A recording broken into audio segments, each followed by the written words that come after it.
Something new and interesting has just come out of China again in the AI world. This time it's called Manus, and it could well be even more significant than what happened with DeepSeek. So, this is what came out yesterday. This is the website of Manus. So, it is an agentic AI, or one of these super agents that's been theorized for some time. And it's just come out, so you can look at the website, but you can't access it just yet. But it's been pretty thoroughly reviewed. Now, why is it different? So, in the past, a chat based AI is where somebody has to, at every single stage of what they're doing, go to an AI, get the answer, and have to do things themselves. Now, Manus means like hands. So, this is an AI, agentic. So, it can do things like a person can. It can navigate a computer in the same way as we can. So, it can go between screens, it can develop things, it can go and make a payment online, it can create things. So rather than doing just a piece of a job, it can do a complete job now. So it can automate mid level management work. It replaces entire roles, such as coders or legal assistants. So in the past, you needed a human to do every single step A, B, C, D, E, F, etc. Now it can do A to Z in one go. So this is the first major step towards AI replacing structured decision-making roles, not just assisting with them. So this is an acceleration, not a sudden change. So there's already been the erosion of the middle class and the centralization of the top people who are most advantaged by AI. So if you think about the cognitive evaluation profiling, so this is already in place. This is where an AI evaluates a user and gives the value and the power back to the user based on the AI's evaluation of the user's intelligence. So something like GPT already does this. Digital transformation has been around for a long time, and this has been creating inequality and shifting power towards fewer but smarter individuals. So Manus is a continuation of this trend, but in an exponentially fast way. So what was once theoretical about super agents is now happening in real time. So what happens to different kinds of workers when this is now happening? So the top level workers, the top level strategic thinkers, their jobs are AI augmented. They become even more capable in this new system. And because of the existing cognitive evaluation profiling, they are effectively an AI selected elite. Now, some other very advanced workers, such as coders or tax lawyers, they also get replaced because their jobs were structured and repetitive. Now, junior knowledge workers definitely get displaced by AI as well. Now, the remaining jobs, which weren't really involving AI in the first place or any form of transformation, is where there's a value of human to human interaction. For example, a waiter or a personal trainer or a nurse. So they remain unemployed, but they're likely to be lower paid. So AI doesn't remove all jobs, but it eliminates mainly the structured middle class knowledge workforce. Now, where does the future go from here? So you're likely to get two different categories of people under this AI filtering system. So you get the AI selected elite. I'm saying 10%, but it could be 1%. We don't know yet. So those who pass the AI selection criteria using the CEP criteria of intelligence, problem solving, strategy, and they will in the future run AI driven organizations, AI first organizations, control decision making, and remain at the top. Then you have the human to human value workers, the AI service population, which will be the bulk of people. They keep those service based jobs, but they'll lack influence to a large extent over governance and the economy.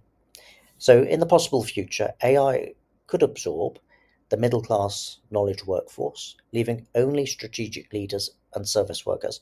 Now, within that, I'm not saying this is a desirable future, but this is a likely future.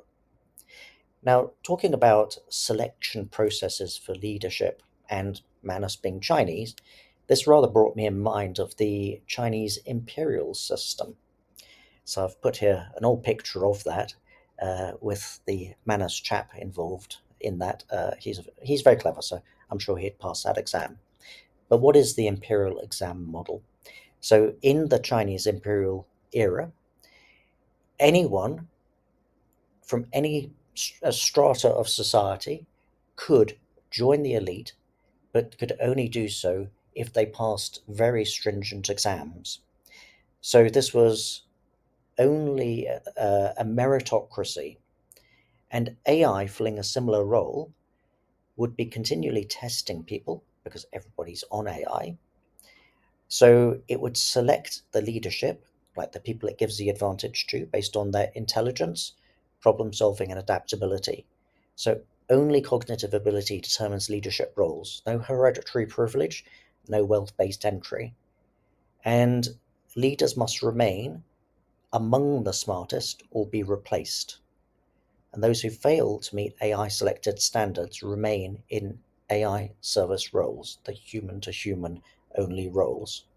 So, in that possible future, AI replaces traditional career progression with direct intelligence based leadership pipeline. And this is actually, I've heard this even from in the current environment. For example, partners in law firms are already saying there's a succession crisis.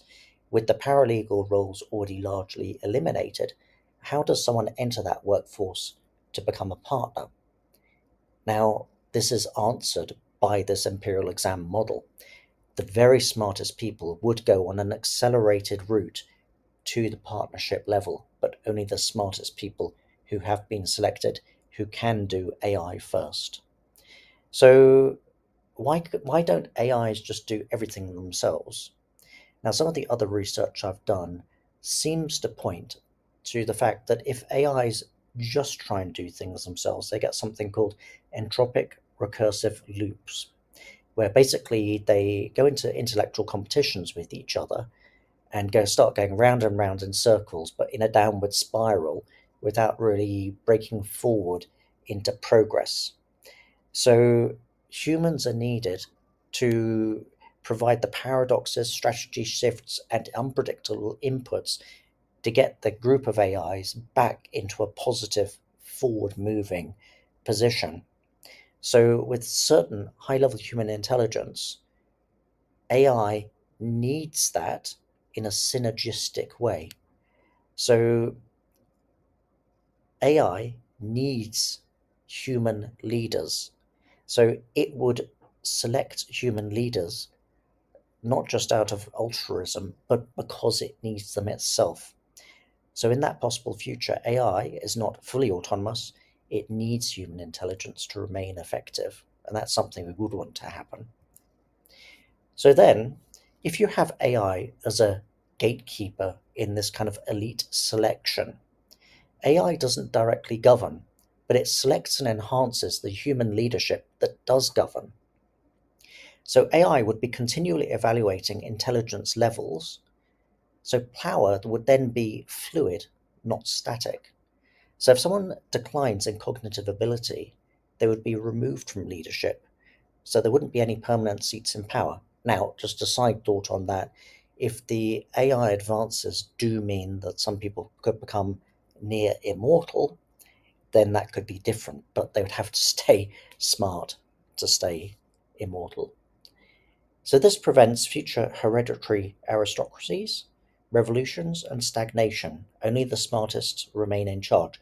So if you think about revolutions, this is where you have a stagnation and the smartest people too far down the social hierarchy. But this system is self-balancing, isn't it? Because only the smartest people go to the top anyway. So unlike past political systems, this structure self-corrects over time, maintaining stability.